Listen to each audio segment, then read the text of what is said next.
Desababel, o seu podcast sobre diversidade linguística. Meu nome é Bruno Guide. Eu sou a Cecília Farias e hoje a gente vai falar da língua oficial da República Popular da China, que é o... Chinês? Não, Bruno. Hoje o tema é o mandarim. E hoje, antes de entrar no tema, a gente vai falar sobre a galera que interagiu com a gente, né, sobre os últimos episódios. Bruno, quer começar? Posso começar. Primeiro eu queria agradecer bastante que a gente gravou os 2 primeiros episódios já numa tacada só, né? Então só agora que a gente vai poder agradecer desde o começo. Então o pessoal que já tá lá apoiando a gente, eu queria agradecer muito, assim. É muito importante esse estímulo, mesmo que seja pouco, tal. Pra gente é muito. Pra gente é muito, já faz muita diferença. Eu queria falar um pedido muito engraçado que a gente já recebeu, assim, que foi de fazer sobre Pirahã, que é uma língua que, assim, a pessoa quer ferrar com a gente, né, Cecília? Pô, Arthur, facilita pra gente. Essa daí é difícil, vai ficar um pouco mais pra frente, mas tá no radar, tá no radar. Mas não é impossível, não. Aí é uma meta, em algum momento a gente pensa nela. É muito louco, assim, que a gente começa a falar das línguas que a gente resolveu, tomou a iniciativa de falar, e isso suscita uma coisa nas pessoas e chegaram indicações, sugestões sobre várias línguas. Então, muito sobre línguas ibéricas, né? Tanto as latinas como o basco, gaélico, coisas como árabe, persa, urdu. Nossa, muita coisa. Até apareceu ali uma sugestão do Wolof, lá do Senegal. E eu também vi uma sugestão muito legal que tá bem no nosso radar também, que é a do sérvio-croata, né? Que é essa distinção aí, são 2 línguas, é uma língua só. Esse daí vai ser um ponto bem interessante pra gente. Não, aliás, o primeiro dilema a primeira questão é, a gente vai fazer um episódio para cada ou um episódio para falar de sérvio-croata? Isso já é uma escolha fundamental que marca um ponto de vista sobre esse universo e em algum momento a gente resolve essa questão e faz os episódios. Isso, e aí a gente tem que decidir também se o roteiro vai estar escrito em cirílico ou em alfabeto latino. Ou em arábico, como o Pedro falou pra gente lá no Twitter. Além disso, assim, teve gente até da fonoaudiologia, né, interagindo com a gente, porque a galera da fonoaudiologia tem que estudar linguística, porque sim, porque linguística é legal, mas não só por isso. E, muita gente. Fiquei muito feliz também com os contatos que a gente recebeu lá pelo Instagram. A gente entrou em contato até com um professor de Swahili, diretamente da Tanzânia. Isso foi muito legal, assim, é algo que a gente não esperava que fosse acontecer tão rápido, então, muito legal mesmo. Obrigado aí por todo o apoio e toda essa divulgação que rolou. E dentro da categoria apoio, também vai rolar uma com um certo apoio, que eu acho que eu citei no episódio sobre galego, de uma grande editora que tem lá, que chama Editorial Galáxia. E eles têm um selo no Brasil recente, assim, tem coisa de 4 anos no máximo, que é a Ponte Atlântica, e eles têm o selo Mar Maior. Eles traduziram alguns livros galegos para o português brasileiro, né? Então, nós vamos sortear no Instagram e no Twitter a coleção de livros que a Mar Maior lançou aqui no Brasil, de livros galegos. Dentre eles tem os romances, tem poesia, tem diário de bordo e tem o livro de história também, que é o História da Galiza. Então, assim que a gente publicar esse episódio, a gente já divulga junto como vai ser a forma de sorteio. E, a gente já tá muito feliz que a gente já tem mais um apoio. A gente tá começando já com sorteio aí em mãos. Isso. Segue a gente lá e fica ligado no nosso sorteio. Bem, então agora a gente pode começar, né? Não. Não dá, a gente já vai começar. Só mais uma novidade. A gente resolveu criar uma playlist no Spotify com as músicas que a gente vai usando aqui nos episódios. Então, a hora que vocês acessarem lá, uma playlist chamada Torre de Dança, vai ficar o link na descrição do episódio. Já vai ter as músicas em Swahili, as músicas do episódio sobre galego e já estarão também as do mandarim. Então, acessa lá para vocês, além de ficarem ouvindo a gente aqui no podcast, dançarem um pouquinho também. Agora sim, vamos, Bruno? Vamos!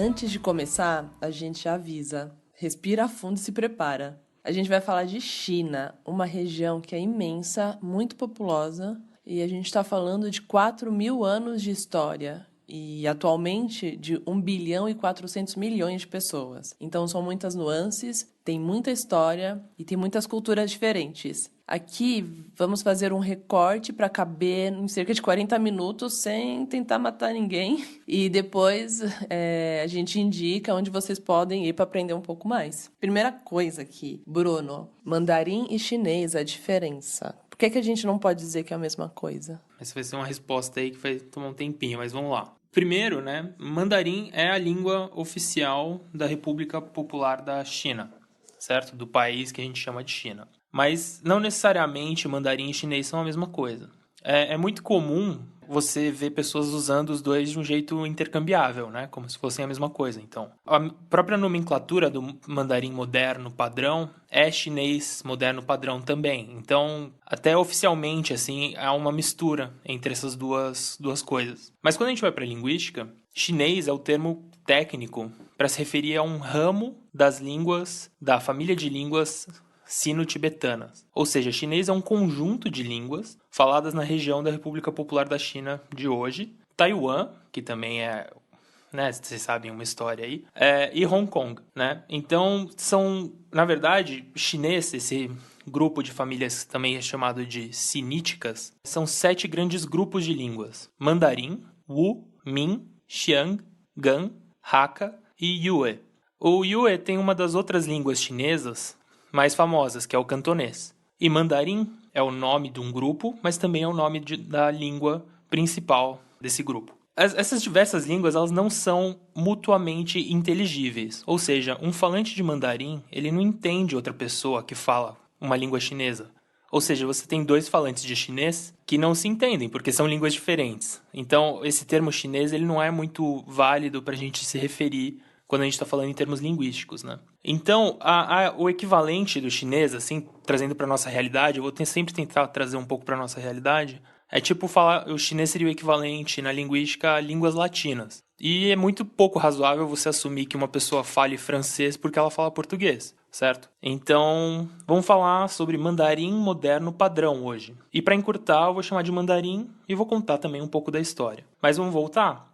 Mandarim é a língua oficial da República Popular da China, de Taiwan, e é uma das 4 línguas oficiais de Singapura. O número de falantes de mandarim na China é de 910 milhões de pessoas. É 4 vezes a população do Brasil, só de falantes dessa língua, falantes nativos. Além disso, tem mais ou menos 200 milhões de falantes do mandarim como segunda língua no mundo. Ou seja, ao todo dá mais de 1 bilhão de pessoas que falam essa língua. Pequim é a cidade central, assim, né, de onde vem esse mandarim padrão. E só nessa cidade a gente tem 16 milhões de habitantes, uns 5 milhões a mais do que São Paulo. Curiosidade, né? Pequim nem é a maior cidade da China. Xangai é a maior cidade da China, com 26 milhões de habitantes. E, curiosamente, Xangai não se fala mandarim originalmente, e sim uma língua que é chamada de xangainês, que é do grupo Wu, ou seja, são de grupos diferentes, não são mutuamente inteligíveis. E hoje, enfim, com um estado muito organizado e muito centralizado, o mandarim é amplamente falado, utilizado, ensinado nas escolas e falado nas ruas. Mas ainda é bem comum você ver vivo o xangainês, o cantonês em Guangzhou, que é o cantão, né, a versão latinizada dessa cidade. Enfim, as línguas chinesas, elas são um subgrupo das línguas sino-tibetanas, ou seja, é um pedaço de um grupo maior ainda que envolve as línguas do Tibete, né, daquela região, macro-região ali do Tibete, e de Myanmar, ou Birmânia, né? Acho que é isso que a gente pode falar sobre a língua.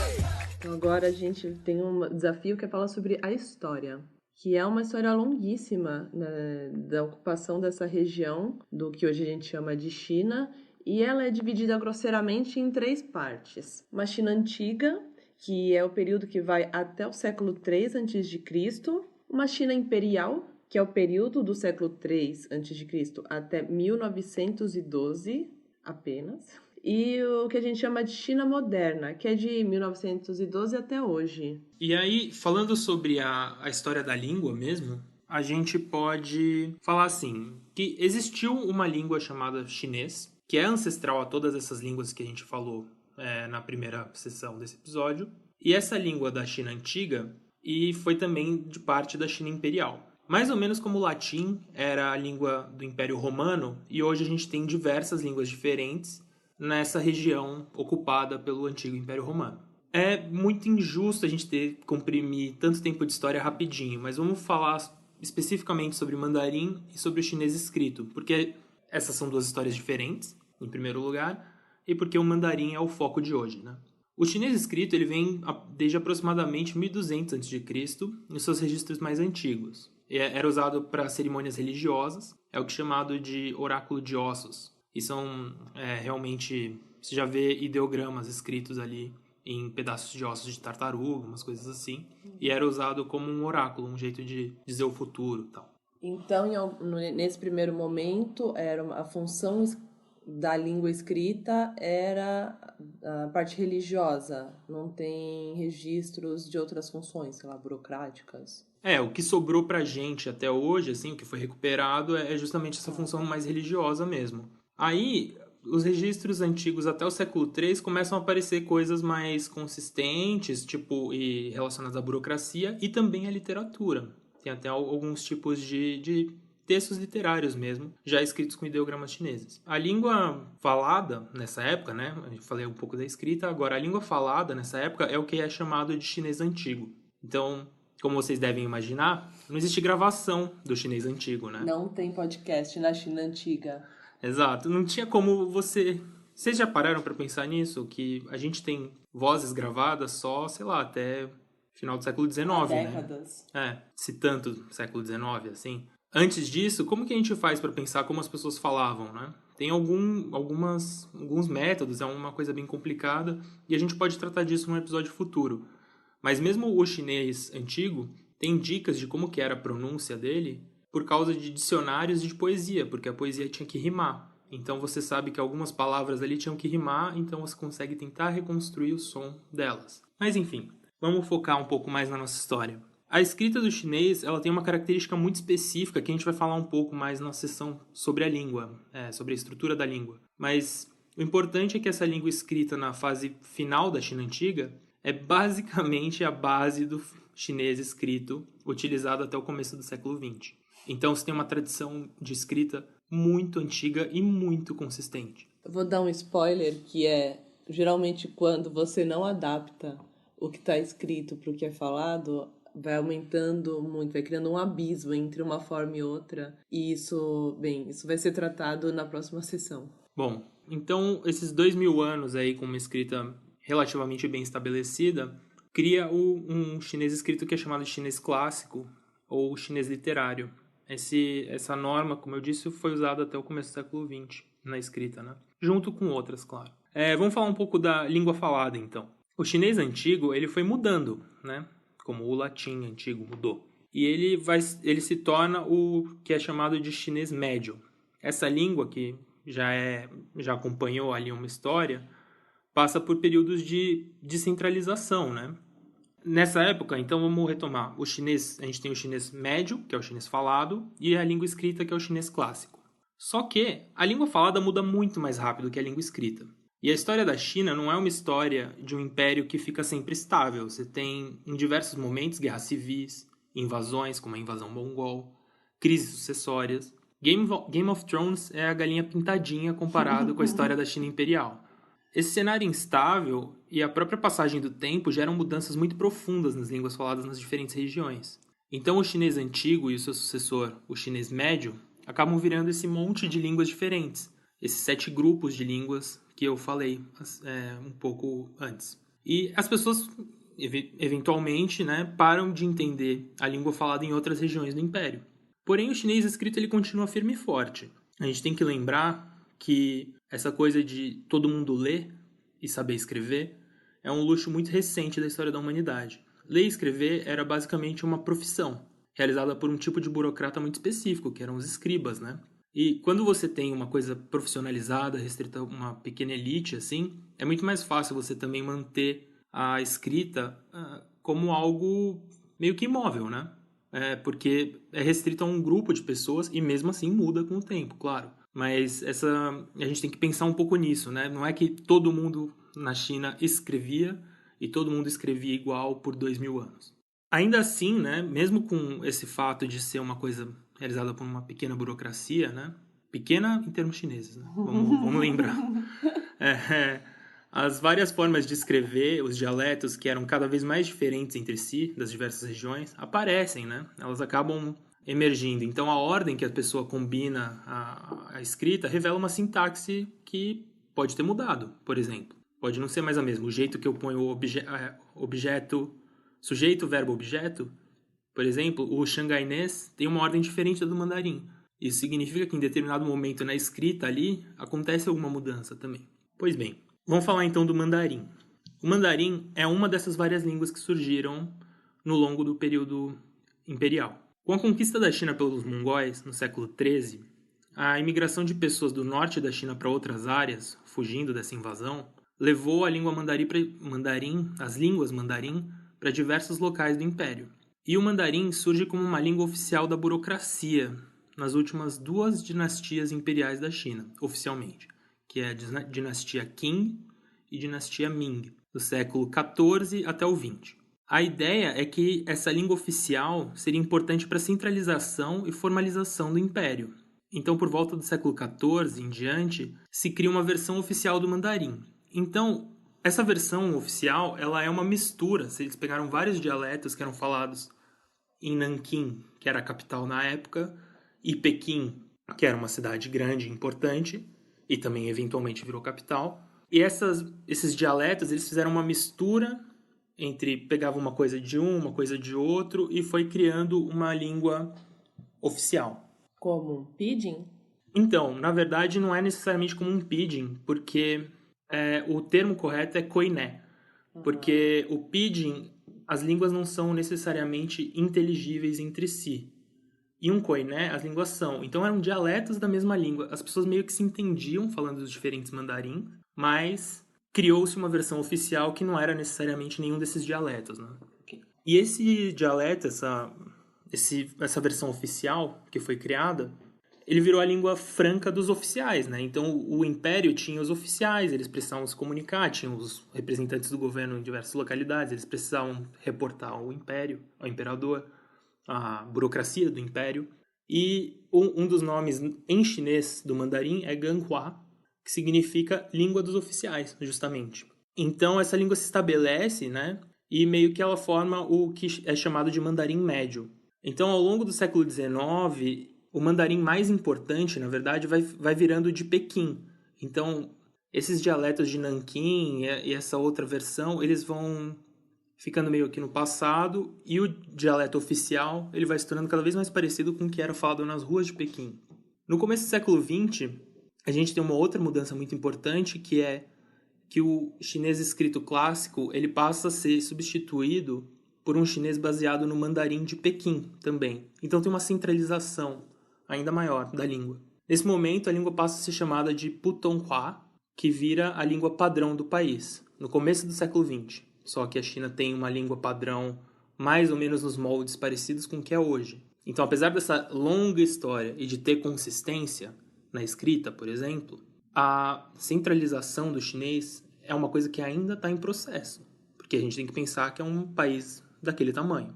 O chinês padrão escrito ele vira a forma padrão de escrever qualquer língua chinesa e o mandarim se torna a língua falada oficial no país. O século XX é um esforço tremendo dos governos pré- e pós-revolução de estabelecer uma língua padrão, com uma fonologia padrão e um vocabulário baseado no mandarim de Pequim. Então, é uma luta ainda.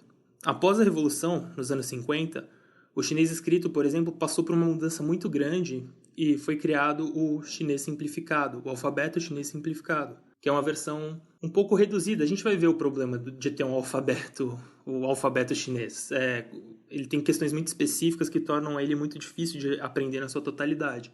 O alfabeto chinês simplificado foi uma tentativa de reduzir o analfabetismo no país e facilitar o acesso do povo chinês à própria língua numa forma escrita. No começo dos anos 50, para vocês terem uma ideia, a língua padrão era compreendida por 41% da população chinesa, incluindo 54% desses 41% eram falantes dos dialetos mandarim. Então, assim, metade das pessoas que falavam mandarim nos anos 50 é porque elas eram da região nativa do mandarim.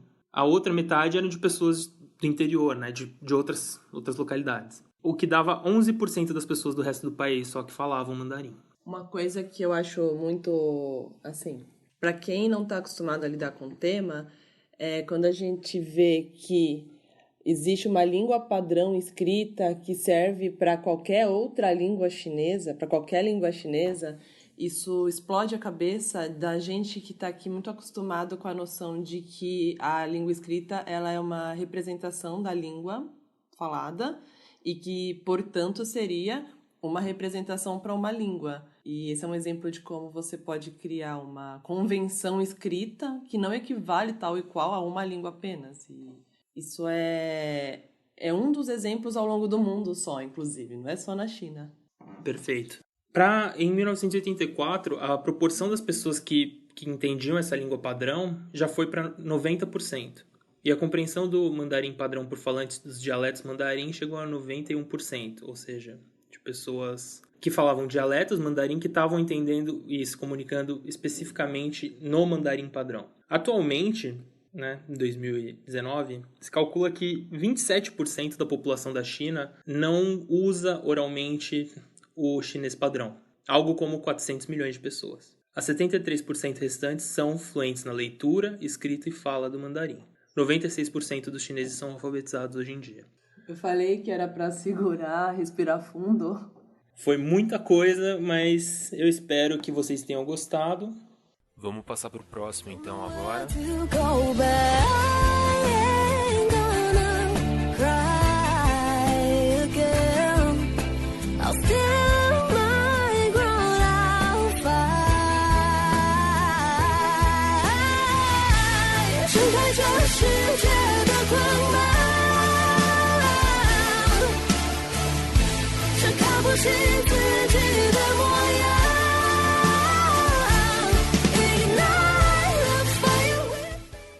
Agora a gente vai ouvir o som da língua, a gente vai ouvir um discurso feito pelo atual presidente da República Popular da China, o Xi Jinping. Foi o discurso que ele fez no Ano Novo Chinês de 2018.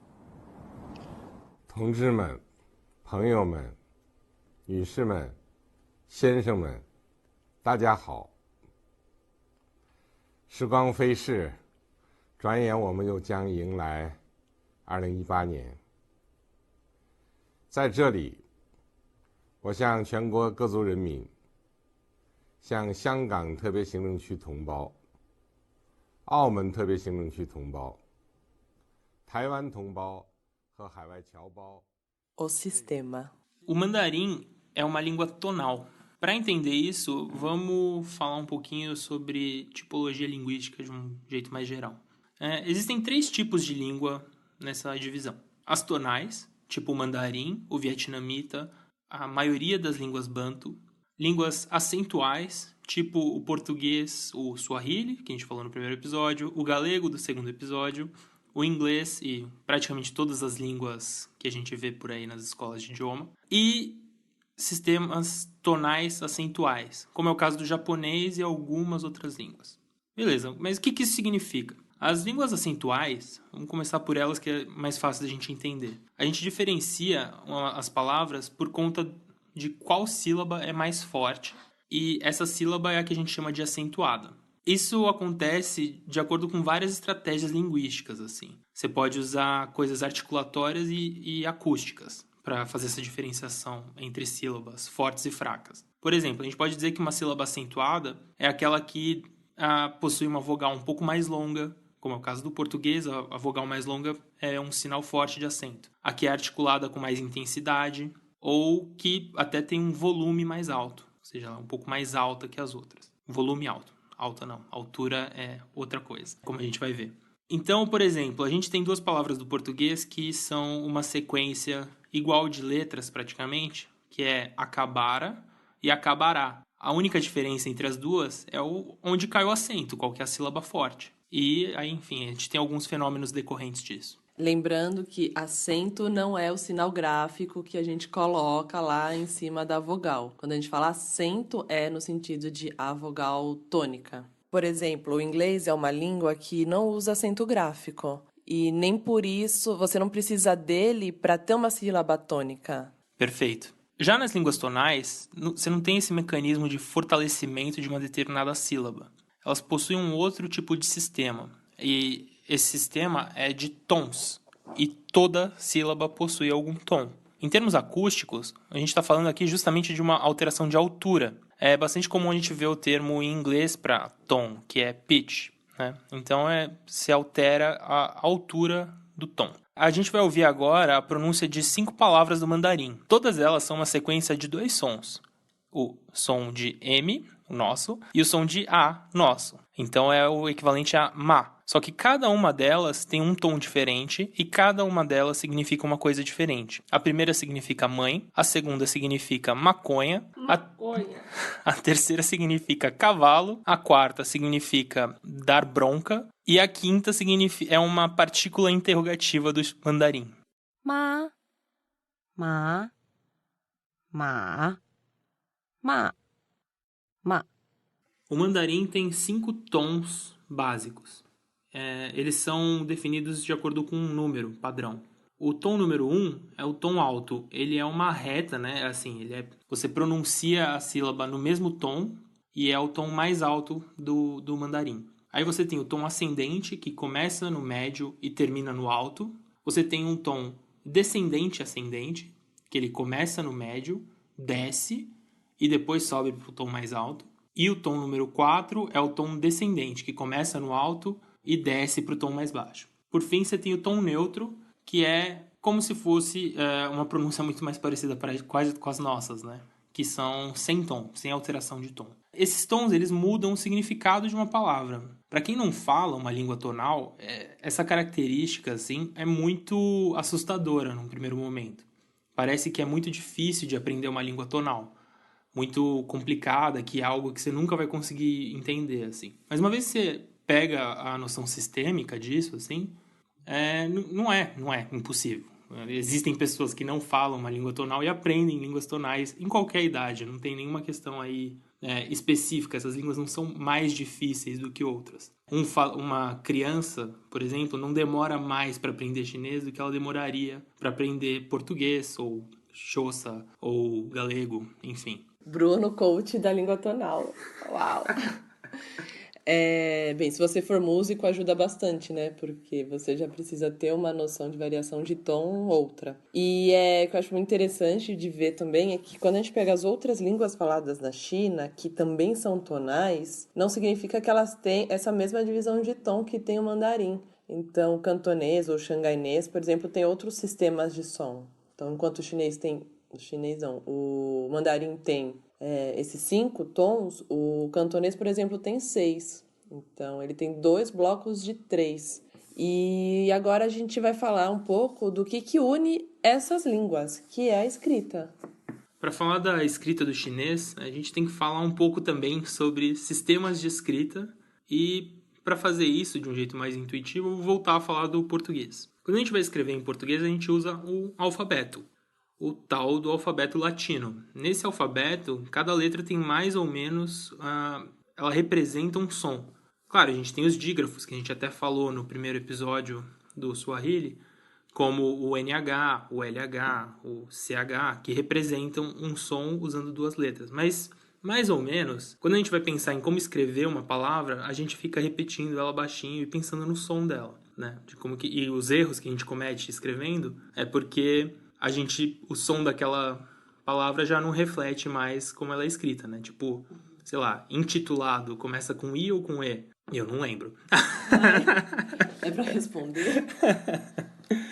Enfim, mas o que é importante aqui é que não é necessariamente assim para todas as línguas. Existem línguas, por exemplo, que têm silabários ao invés de alfabetos. Então, cada sinal gráfico representa uma sílaba e não um som solto. Como é o caso do japonês, que tem, na verdade, 2 silabários por questões específicas do japonês. Outro episódio. Mas e o mandarim nessas?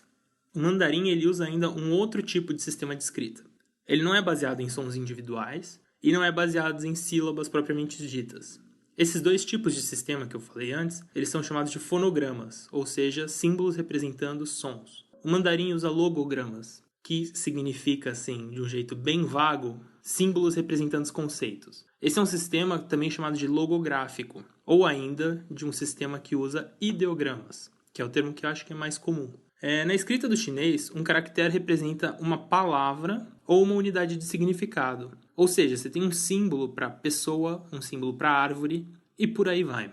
Mas antes de continuar, eu quero pensar em algumas questões que vêm na cabeça quando a gente fala sobre esse tipo de sistema.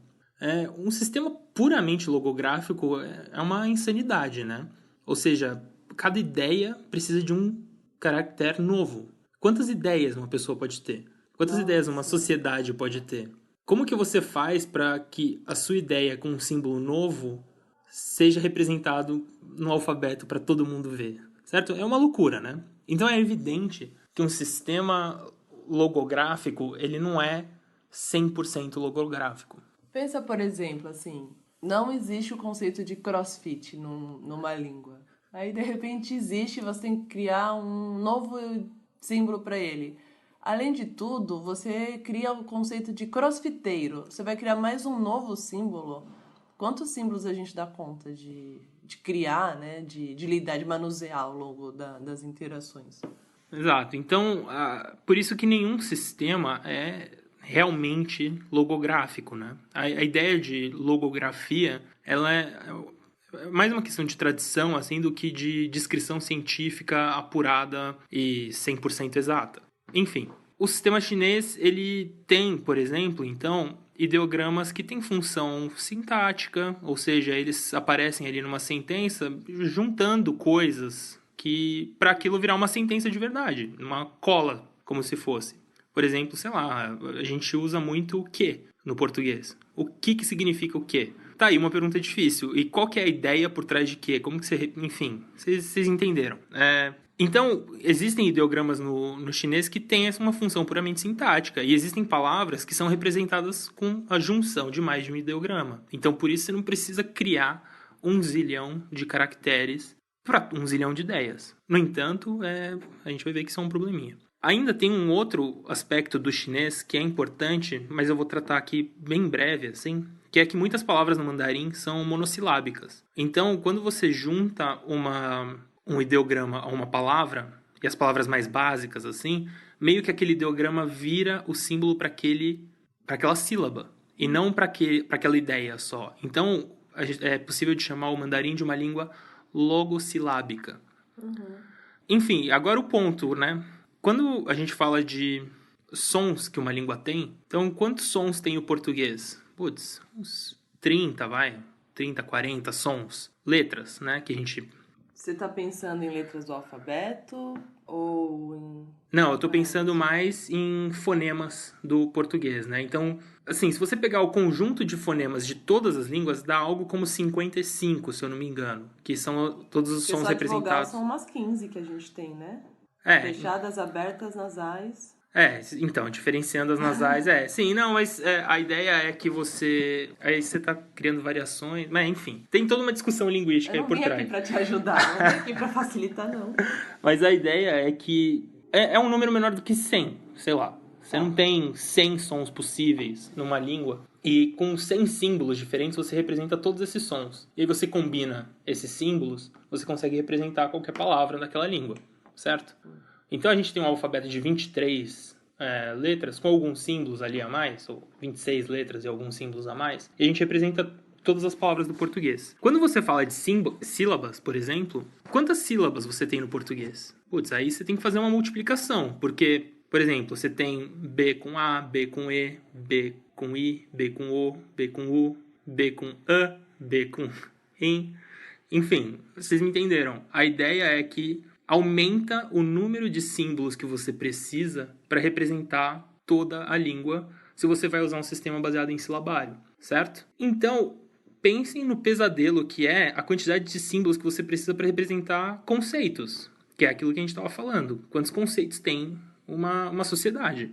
Então, qual que é a coisa dos números? Quantos caracteres o mandarim precisa, né, sendo uma escrita logográfica? Enfim. Ele tem... Então, o que eu encontrei por aí, na verdade, quando eu fiz uma busca rápida, é que o mandarim tem cerca de 80 mil caracteres, mas que só 7 mil deles de fato são utilizados. É isso? É isso. Mais ou menos, assim, o que acontece é que tem 80 mil caracteres, né? Ou seja, 80 mil ideogramas aí. Só que um conjunto muito pequeno deles que é utilizado na língua corrente. Isso significa que um número pequeno deles, né? Ainda assim, 7 mil é muita coisa. Então, eu falei agora da grande desvantagem do sistema logográfico, né? Que é que você precisa de muitos símbolos para representar a língua. Só que ele tem uma grande vantagem, e essa grande vantagem é que se você tem duas línguas diferentes que usam um sistema logográfico, elas vão ser muito mais inteligíveis entre si na escrita, porque o símbolo para casa é o conceito de casa. E se você representa esse conceito com um símbolo, é como se fosse um emoji. Você consegue falar com uma pessoa que fala outra língua mandando emojis. Eu pensei em emojis mais alegres, Cecília, mas... Depende do gosto. Aí a ideia, então, é que você tem um tipo... A comparação entre ideogramas e logogramas com emojis não é muito correta, tá? Eu acabei de falar que, por exemplo, os ideogramas representam sintaxe e que eles têm outras coisas que os emojis não têm. Então, é um outro nível de linguagem. A gente pode dizer que é outro nível de linguagem. Mas vamos pensar que, por exemplo, ao invés de você ter 3 palavras, house, maison, casa, para falar esse conceito, você tivesse um símbolo ali que funcionasse para todas essas línguas. É meio que essa a ideia. E isso que tornou a escrita do chinês especialmente adequada para a realidade chinesa, em que você tem um império que está centralizando uma população imensa e muito diversa. E faz muito sentido você pensar, por exemplo, que, sei lá, ordens imperiais estão sendo emitidas numa língua que você consegue interpretar do mesmo jeito em Pequim, em Nanquim, no Cantão e no interior da China. Mas, por outro lado, como eu disse, não é um sistema logográfico 100%, a escrita do chinês, a sintaxe do chinês, a ordem que os logogramas vão sendo postos um do lado do outro, ela acaba refletindo alguma língua falada. Então, hoje, por exemplo, mesmo que você use o mesmo conjunto de caracteres para representar as coisas, no xangainês, no cantonês e no mandarim, a ordem que elas aparecem não é igual. Então, isso é evidente, abala um pouco a facilidade de interpretar, alguém que fala mandarim, interpretar o que está escrito em xangainês. Mas, ainda assim, existe esse solo em comum entre esses tipos de representação.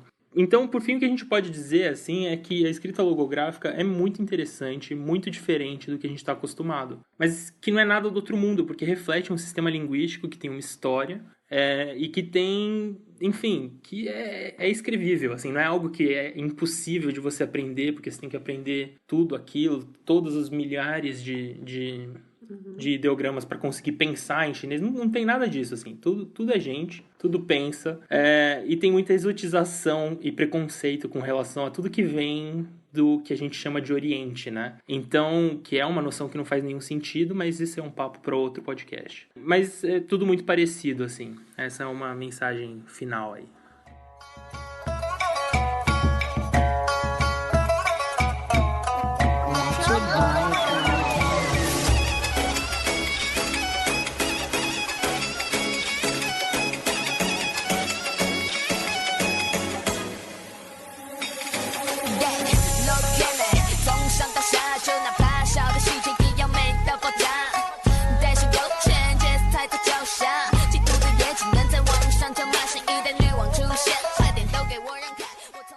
Bem, a gente já aprendeu bastante ao longo do episódio, mas para quem quiser aprender a língua, né, de fato, onde que a gente consegue aprender? Eu separei algumas coisas, assim, que parecem ser interessantes. Tem alguns canais educativos no YouTube, que eu vou juntar tudo nas minhas recomendações. Mas tem 2 aplicativos que eu acho legais. Um é o Hello Chinese, que ele meio que te ensina o beabá mesmo, assim, porque para se alfabetizar em chinês é difícil. Mas eu acho que a gente vai achar outro nome que não beabá, já que não é uma escrita alfabética. Desafio pro próximo episódio. Tá aí uma bela observação.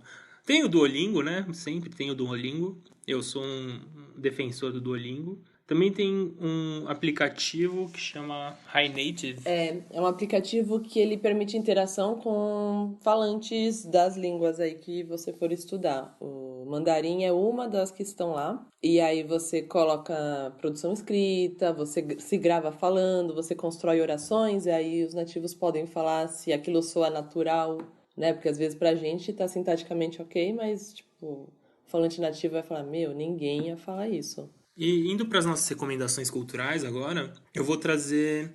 O primeiro é um canal que produz em inglês, infelizmente, mas que eu seria até desonesto de não recomendar, porque, cara, as coisas que essa pessoa produz são muito boas e muito úteis até pra gente, que é o canal Lang Focus, no YouTube.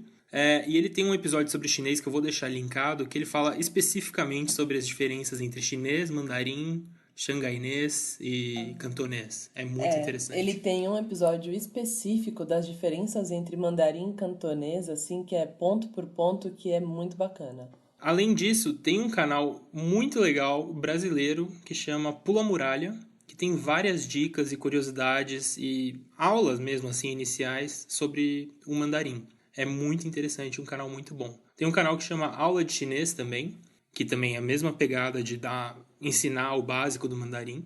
E aí agora eu vou para uma coisa menos educativa sobre a língua, né? E mais voltada sobre China. Porque é um assunto que me fascina muito, assim. Acho que se você está até esse momento ouvindo um podcast sobre mandarim, pode ser que você tenha interesse só pela língua, como é inteiramente justificável. Pode ser que você dormiu e esqueceu o celular passando o podcast.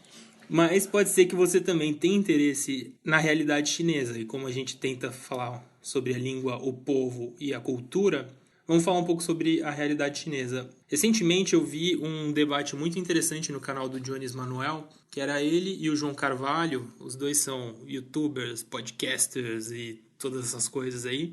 Falando sobre a ida do João Carvalho para a China, que aconteceu recentemente.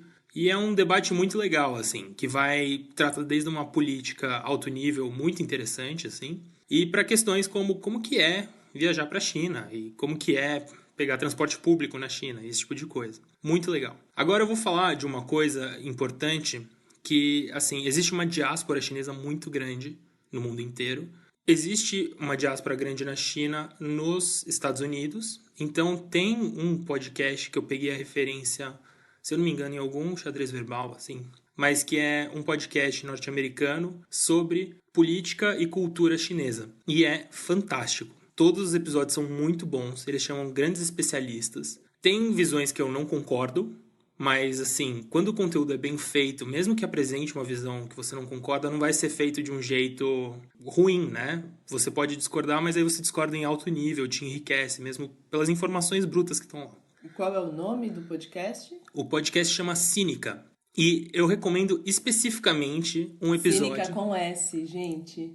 Verdade, Cínica com S. Vai estar no link, a gente deixa o site deles também, que eles têm um portal de informações sobre a China. E eu vou recomendar especificamente o episódio sobre relações China-Quênia, que eles chamam uma economista queniana, para falar sobre como que está sendo essa investida da China na África, que é extremamente interessante. E juntos os nossos episódios 1 com o nosso episódio atual. Agora, indo para um conteúdo de podcast em português, eu vou recomendar 3 episódios do Chutando a Escada, que falam sobre China. Eu ouvi os 3 em sequência, assim, quando bateu em mim essa vontade de saber mais sobre a China. Os 3 são muito bons. Também tem um que é um diário de viagem, que fala de uma pessoa que acabou de visitar a China e é muito interessante. Por fim, vou dar indicação de 2 filmes do mesmo diretor. Os 2 meio que bombaram numa época próxima ali nos anos 2000, que talvez vocês jovens não lembrem, mas são 2 filmes do Zhang Yimou, que é Herói e Clã das Adagas Voadoras, que são filmes muito bonitos, assim, tem uma preocupação estética que é impecável, assim. São lentos, mas, assim, faz bem pra gente fugir dessa dinâmica hollywoodiana que tudo tem que acontecer e tudo que aparece no filme tá encaixado no mesmo roteiro, sabe? A gente precisa um pouco quebrar essa estrutura muito rígida, assim. Eu queria sugerir uma cantora, a Faye Wong, que ela faz umas músicas, assim, jovens indie, shoegaze e tal. Ela canta, assim, parte das músicas em mandarim, parte em cantonês. Vou deixar o link aqui para uma música que é cantada em mandarim, mas, assim, se quiser, ela tem uma versão de Dreams do Cranberries, que é em cantonês, e tudo bem, ouve lá também, é bonita. E eu queria, inclusive, retomar um ponto, como o Bruno falou, sobre a questão da exotização. Né, essa visão de que o que está lá distante é exótico desumaniza um pouco as pessoas, né? E que um ponto que eu acho muito importante de deixar claro é que a visão que a gente tem sobre uma língua é a visão que a gente tem sobre um povo. Então, quando você acha que aquela língua é feia, ou que aquela língua é bonita, ou que aquela língua é meio tonta, é meio infantil, ou é muito agressiva, é a visão que você tem sobre esse povo. E porque, assim, cientificamente, não tem como uma língua ser mais bonita ou mais feia. Não existem critérios que definem isso. E acho que a gente tem que tratar todas as línguas do mundo com muito respeito. Depois disso, eu só posso dar a recomendação da nossa música. O apoie! Ah, bem lembrado. Nossa, vamos só lembrar que nós temos a nossa plataforma de financiamento coletivo, que é o apoia.se/BabelPodcast. A partir de R$2. Com R$2, o que você faz? Bem, não sei o que você faz. Não compra meio quilo de tomate. E já ajuda a gente, tanto pra gente ir melhorando tecnicamente, como pra gente conseguir se manter fazendo pesquisa para criar os roteiros mesmo, né? Então, quem curtir nossa ideia e quiser dar um suporte para que ela continue, vai lá, apoia.se/BabelPodcast. Bom, agora então... Agora sim! Agora que eu não pulei nenhuma parte da nossa pauta, eu vou dar a sugestão musical final. A gente vai ouvir agora um rap cantado em mandarim de uma artista que chama Vinida, ou Vinida, eu não sei como pronunciar. Porque não tá acentuado, devidamente acentuado.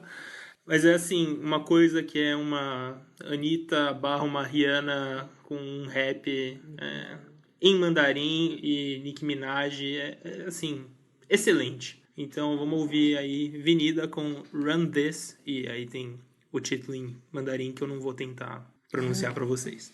E obrigada, gente.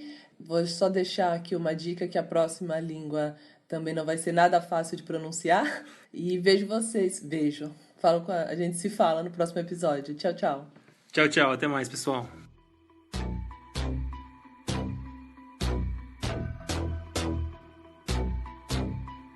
Trick or treat， 能向上，绝不向下，能做大，就想个办法。With my squad， 场上称霸，就是叫你怕，怕我狂轰滥炸。能向上，绝不向下，能做大，就想个办法。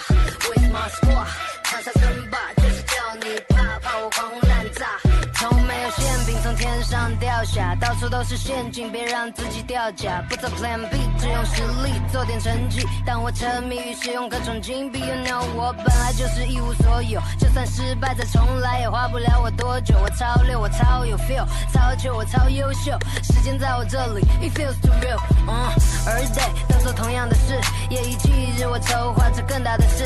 OK， 又有一个机会，有这一个精髓，有让对手心碎，做了你想都不敢想的事。就算你恨我，也会记住我的名字。适者生存，重要的不是在名次，后发制人可能被写进历史。能向上，绝不向下，能做大，就想个办法。With my squad， 场上称霸，就是叫你怕，怕我狂轰滥炸。能向上，绝不向下，能做大，就想个办法。With my squad， 场上称霸，就是叫你怕，怕我狂轰滥炸。有人觉得我践踏，想看我被击打，都想要来份这块66寸的披萨。Nobody made me， 换我来说你 baby， 我全靠我自己，管你什么样的来历。我就像子母蛋，没人像我这样大面积的掀起波浪，为家人做到最好，你只会临阵脱逃。快看我的能力，这不过九牛一毛。冰山一角，赚的都是红票，更专注于事业，没空和你计较。手机钻石项链，还在不断向前，我要最大最闪的星星镶在胸间。现在我只在乎我自己，搬出旧的街道，你对我望尘莫及。No one do it like I do， 我值得你学习。Don't need a fake friend， 说什么是奇迹？向上，绝不向下，能做大就想个办法。With my squad， 场上称霸就是叫你怕，怕我狂轰滥炸。能向上，绝不向下，能做大就想个办法。With my squad， 场上称